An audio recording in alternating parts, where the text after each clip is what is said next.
নমস্কার, আমি অনন্য গাঙ্গুলি।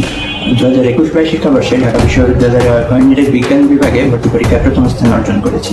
ঢাকা বিশ্ববিদ্যালয়ের ইংরেজি বিভাগে প্রথম হওয়া মেধাবী শিক্ষার্থী অনন্য গাঙ্গুলি আকস্মিক মৃত্যুর খবরে স্তব্ধ হয়ে গেছে পরিবার, সহপাঠী, শিক্ষক, পুরো সমাজ। ঝিনাইদহের কোটচাঁদপুরে নিজ বাড়ি থেকে 25 বছর বয়সী অনন্য গাঙ্গুলির ঝুলন্ত মরদেহ উদ্ধারের খবর যেন মুহূর্তে নাড়িয়ে দিয়েছে দেশ জুড়ে।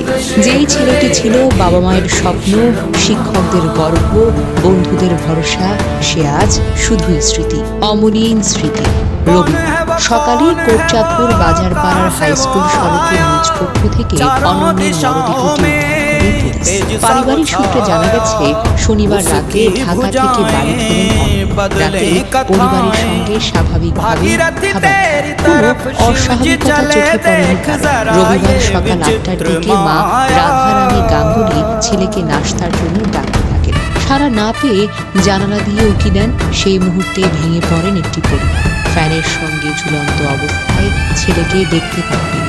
অনন্য গাঙ্গুলি ছিলেন কোটচাঁদপুর এলাকার সাবেক প্রভাষক প্রদীপ কুমার গাঙ্গুলির ছেলে। তার মা রাধা রানী গাঙ্গুলি কোটচাঁদপুর বালিকা প্রাথমিক বিদ্যালয়ের প্রধান শিক্ষিকা। শিক্ষা, শৃঙ্খলা, মানবিক মূল্যবোধ সবই ছিল তার পরিবারের পরিবেশের অংশ। ছোটবেলা থেকেই অনন্য ছিলেন অসাধারণ মেধাবী। পিএসসি, জিএসসি, এসএসসি সব পরীক্ষায় কৃতিত্ব। 2016 সালে এসএসসিতে জিপিএ 5, যশোর বোর্ড থেকে সাধারণ বৃত্তি।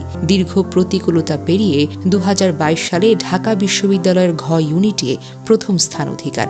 এই সাফল্য তাকে দেশ জুড়ে পরিচিত করে তোলে। কিন্তু এই পথটা মোটেও যেন সহজ ছিল না। কলেজ জীবনে শারীরিক ও মানসিক অসুস্থতার কারণে প্রায় 5 বছর লেখাপড়া থেকে বিচ্ছিন্ন থাকতে হয় অনন্যকে। এই দীর্ঘ সময়টা ছিল নিঃসঙ্গতা, হতাশা আর আত্মসংগ্রামের। তবু তো হাল ছাড়েননি, আবার উঠে দাঁড়িয়েছিলেন। ঢাকা বিশ্ববিদ্যালয়ের ইংরেজি বিভাগে ভর্তি হয়ে নতুন করে স্বপ্ন দেখতে শুরু করেছিলেন। কিন্তু বাবার ভাষায় অনন্য দীর্ঘদিন ধরে মানসিক সমস্যায় ভুগছিল। মা রাধারানী গাঙ্গুলির কণ্ঠে অসহায়ত্ব। সে আমার সঙ্গে কখনো ঝগড়া করেনি, বাড়ি এসে স্বাভাবিক ছিল। কেন এমন করলো বুঝতে পারছি না। কোটচাঁদপুর থানার পরিদর্শক এনায়েত আলী খন্দকার বলেন, মরদেহ উদ্ধার করে ময়না তদন্তের জন্য ঝিনাইদহের মর্গে পাঠানো হয়েছে। তদন্ত শেষে মৃত্যুর প্রকৃত কারণ নিশ্চিত করা হবে। কিন্তু প্রশ্ন একটাই, কেন এমন হলো? এই ঘটনা শুধু একটি মৃত্যুর খবর না, এটা আমাদের সমাজের এক গভীর ব্যর্থতার প্রতিচ্ছবি।